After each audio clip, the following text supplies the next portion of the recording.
Welcome to another episode of Smash Writing. I'm your host today, Paul.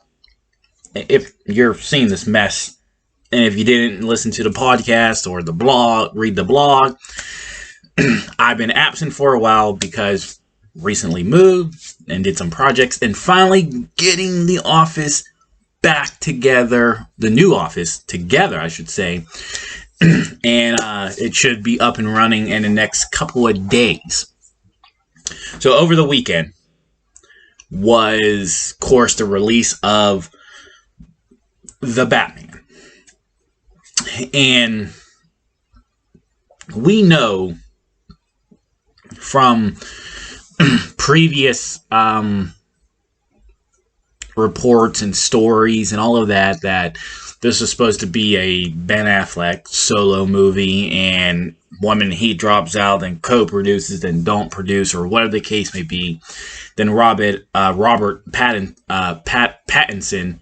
is cast as Bruce Wayne Batman. Now we know, all these reports said it was going to be early on in Batman's career, as he's still trying to develop to become the Batman and everything like that. Of course, traditionally, when you think of Robert, you think of the Twilight series. Meanwhile, the dude can act, and he can play he's been in a lot of films since Twilight. Now, so, over the weekend, got to see Batman. I didn't want to post this video Saturday night, because obviously, when we talk about the plot, this video does contain spoilers. So, what are you expecting if you haven't gone and seen The Batman just yet? My best comparison right now would be more towards the Dark Knight series. But it doesn't try to be the Dark Knight. It does make itself its own Dark Knight series.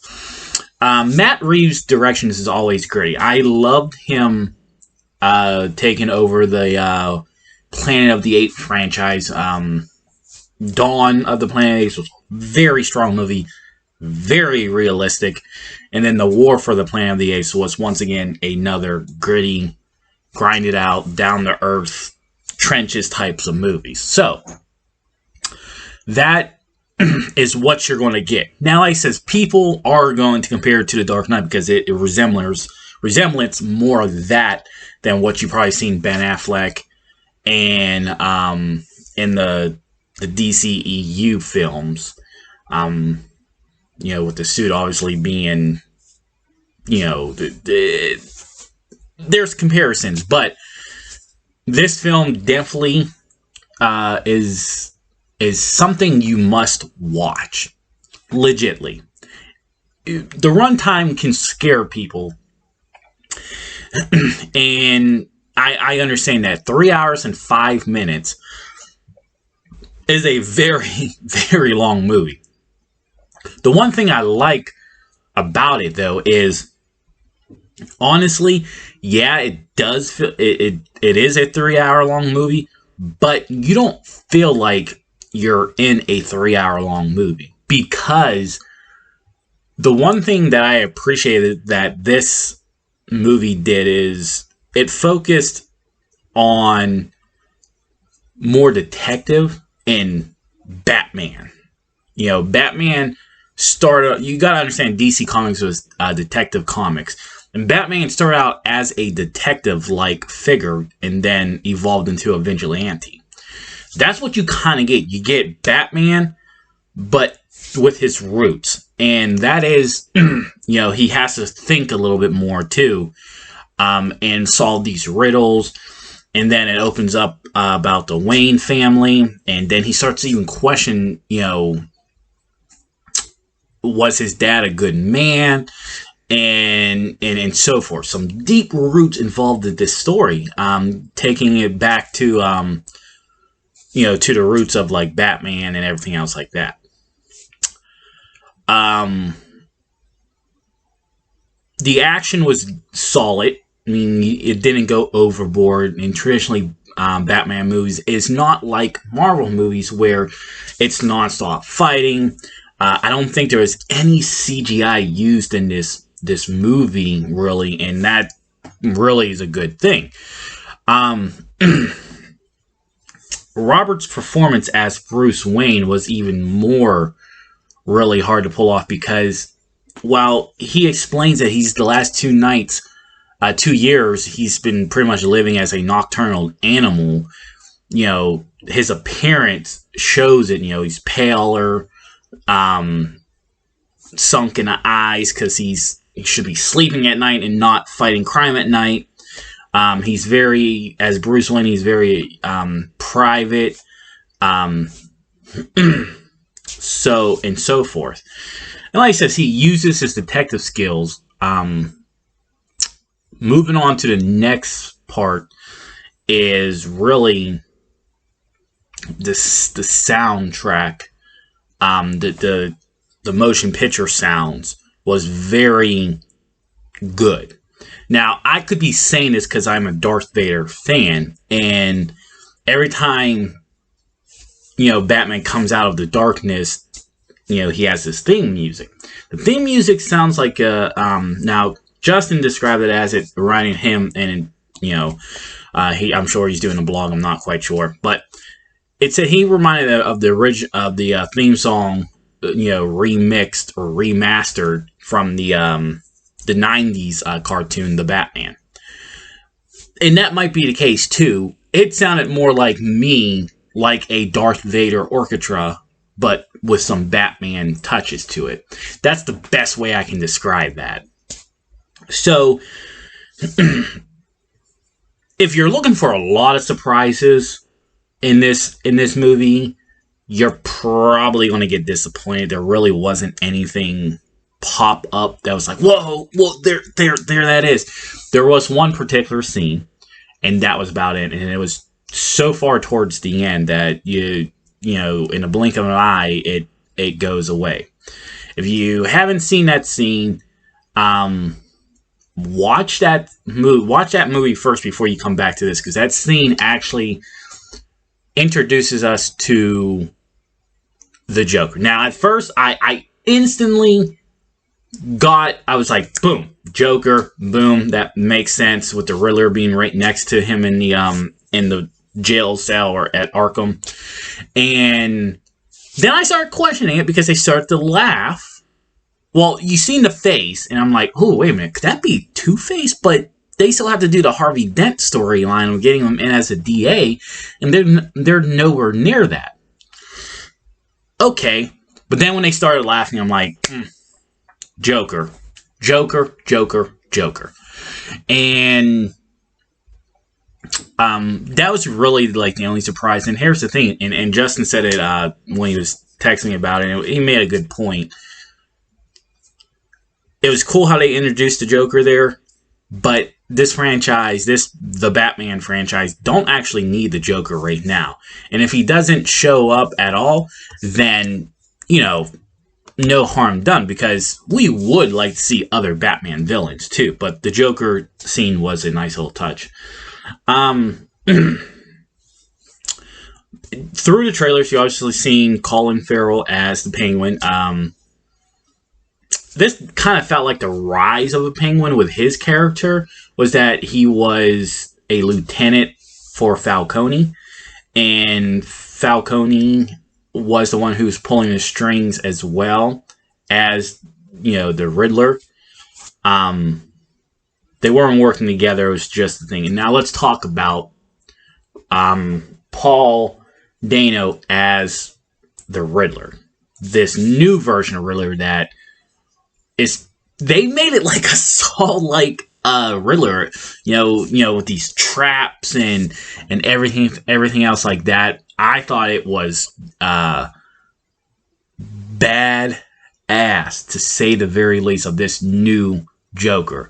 Almost makes me wonder, like, if they do introduce the Joker fully as the next villain, what kind of Joker are we getting? I mean, getting the Joker that scarred his face and put it back together, or what? Like, this series could introduce all new levels of Batman villains. I want to make sure I say Zoe Kravitz as Selina, aka Catwoman. She held her own. You kind of seen her rise once again. Both like the Penguin and Catwoman start at these points. You see that the Catwoman wants to do good, but she has her own agenda, but she's still, obviously, you know, she ain't going to play by the rules, and that will cause conflicts, I guess, down the road, you know, for the Batman and everything else like that. Of all the characters in this movie, the only one that I thought got very little screen time, though still played an important role, was, of course, Alfred, played by Andy Serkis. Sorry, I'm reading my boards, too, as I'm saying this to keep everything in line, because there's so much going on. Alfred has always been a big part of Bruce Wayne's life, and in this film, it kind of seemed like it was more on the... like he just had very little screen time. He did help out here and there, but I felt like they could have used him more. But other than that, that's like really my own negative, is that you still had a main character. Jeffrey Wright as Lieutenant Gordon. Once again, since we're going to beginning of Batman, everybody is at their beginning stages here, and the chemistry with Jeffrey Wright and Robert was good. They worked back and forth. I thought it was a good dynamic duo.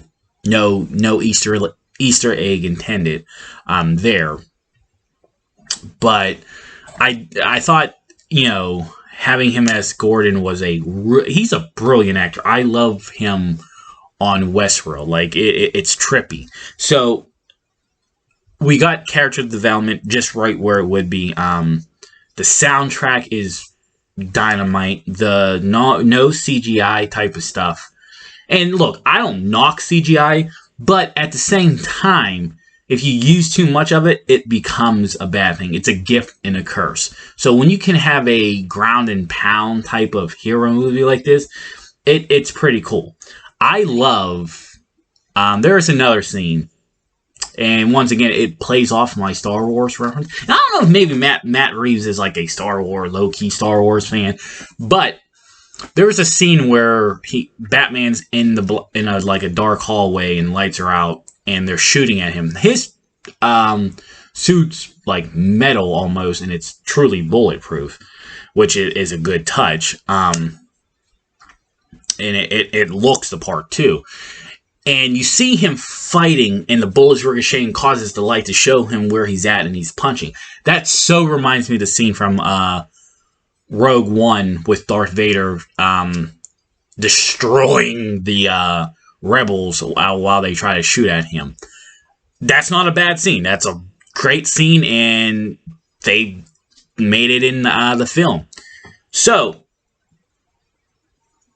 I thought this movie was right on point. And now I know it opened up with like 128 million at the box office, and I think like another 260 or something at the foreign box office.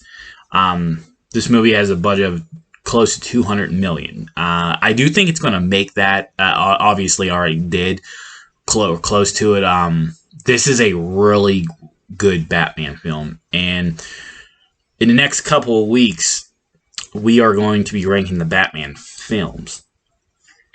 And, you know, I'm not... The top four are probably going to be very, very tricky. In the end, like I said, the only negative I really thought was the Alfred character. And because of that, I probably going to drop him down from 100% to a 95%. Like an A to an A+.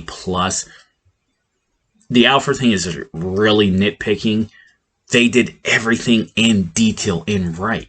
So my endorsement definitely goes to the Batman. Check it out if you guys haven't. It's an A+ film, and yeah, it's a great great movie. It's gonna. I don't know what the DCEU is going to do with, like, so many Batmans now, but Robert is definitely in. And even the Batmobile was like a badass car. So, but that is my review on The Batman. A+. Go see it. Until next time. Bye-bye.